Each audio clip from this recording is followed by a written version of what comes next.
Food. I'm your host, Chris Budihas. Today's segment is sponsored by the Military Affairs and Veterans Department of the City of Jacksonville. Harris Conyers and the team taking care of veterans with the benefits they earn through their military service.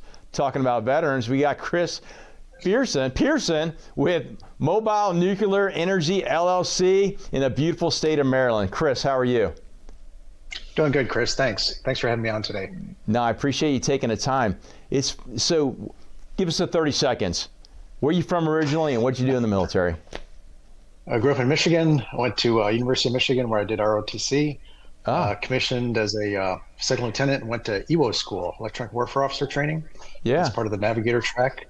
So I flew F-111s as an electronic warfare officer for the first 5 years, and then I got picked up for pilot training. After pilot training, it was right after the Gulf War, so there weren't any fighters in the mix, but I took a C-130 to Germany. I flew C-130s in Europe for about 8 years. Great airplane all over Europe, Eastern Europe, former Soviet Union, Africa, going bulldozer. Rose up to the ranks, retired as a colonel in 2010. My last assignment was the commander for all the advisors to the Iraqi Air Force. So everything from their initial entry pilot training for helicopters and fixed wing, as well as their F-16 training pipeline. Wow. And then in 2010, joined General Atomics, started out here in DC in the business development. And right time in the right place, I grew the organization. I was with GA for about 12 years. The first 8, I was on the BD side here in DC, and I became the vice president for all U.S. government business development. And then in 2019, I moved out to the West Coast to run the special programs P&L. That's all the new aircraft development. Yeah. So I had the collaborative combat aircraft and all the fun toys in the shop there at General Atomics. For family reasons, decided to come back to the East Coast. My dad was declining, and my wife actually couldn't join me in San Diego.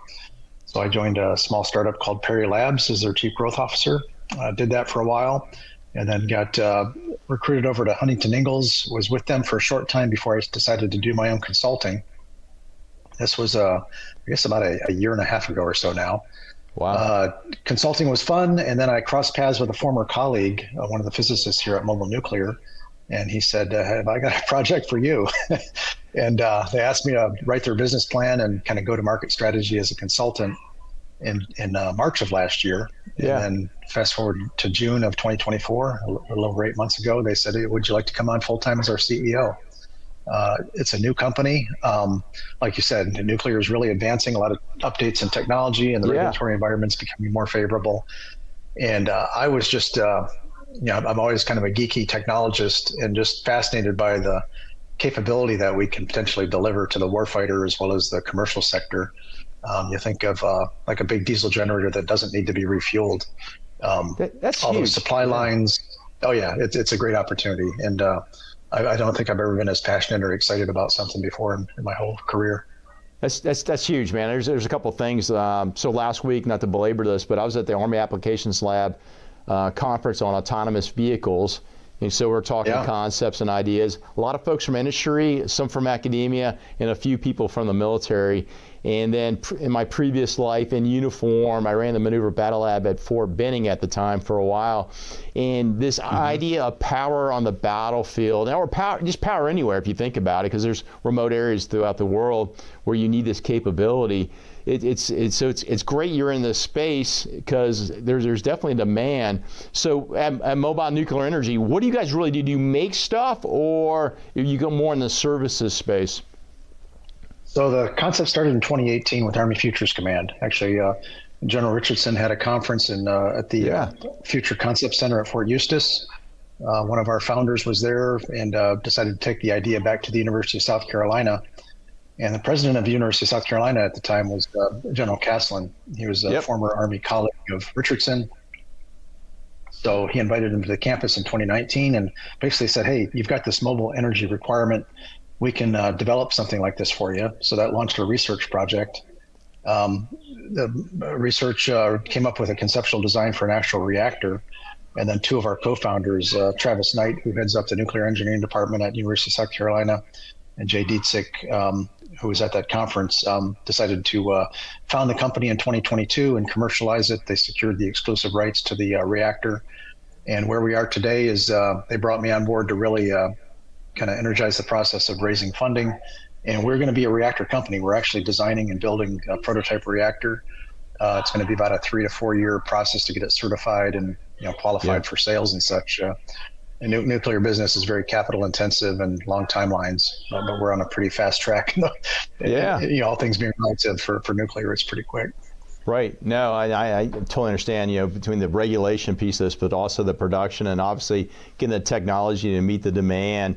And it's funny, I just read a book here recently and just talking about these data centers and some of the locations they're looking at specifically in the United States that are somewhat what I call power austere, and then having a more either smaller or mobile nuclear capability in order to power these things, because the demand goes up exponentially. And as I was telling somebody, I'm not an AI expert, but some of these software programs have a larger demand for energy to kind of run them, if you will, the data center specifically. But the demand is high.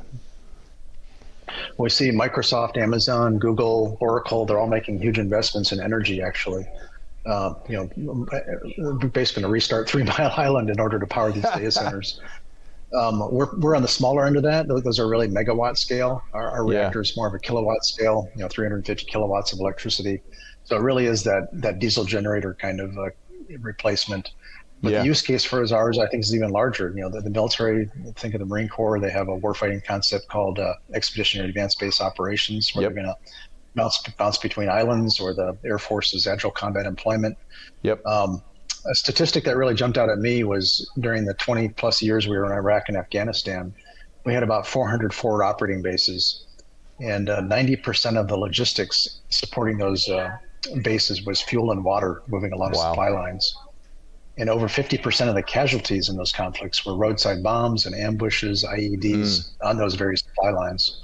So if we can cut down the need to move fuel and water forward, it directly saves lives. Yeah. Man, that's powerful right there. Because I just kind of visualizing, because my time in Iraq and Afghanistan, you're right. When we look at our combat logistics patrols that were struck, because they are vulnerable, especially on some of the highways that we would move that equipment on. If you can reduce risk by not putting the warfighter out there, by having a capability such as what you're doing, it is pretty powerful. So Chris, how do folks find your company and you? Well, we have a website, mobilenuclear.energy. Mobile Nuclear is all one word. I'm on LinkedIn, of course, so pretty easy to track down. You can also find me on the wall at the local post office, too. Yes.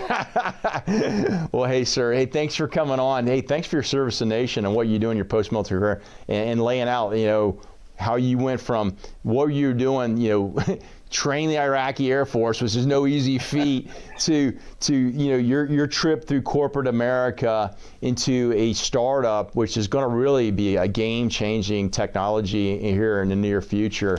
I think it's inspirational for everybody out there to see. As I tell folks, you ask me what does post-military journey after retirement look like? It's really choose your own adventure, but you got to be willing to put the calories in. It's not lost on me. You definitely put in plenty of calories to get to where you are right now. So thank you very much. Well, thank you, Chris, and thanks for spreading the word. I really appreciate it. Yes, sir. I'll be in contact. Hey, folks, you like what you heard, please connect with Chris and I. We'd love to talk to you on LinkedIn and continue the conversation.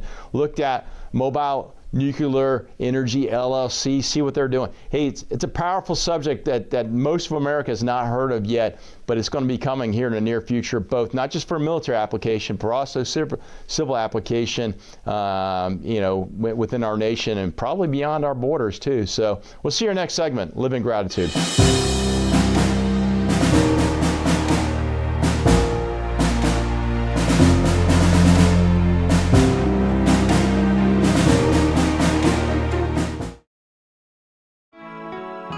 When they leave us for battle, we await their return. When their embrace is gone, we imagine them with us. Some don't come back. We grieve. Some come back hurting. We help. Heroes survive. We honor them. Heroes fall. We remember them. 150,000 veterans live in Jacksonville. We serve them.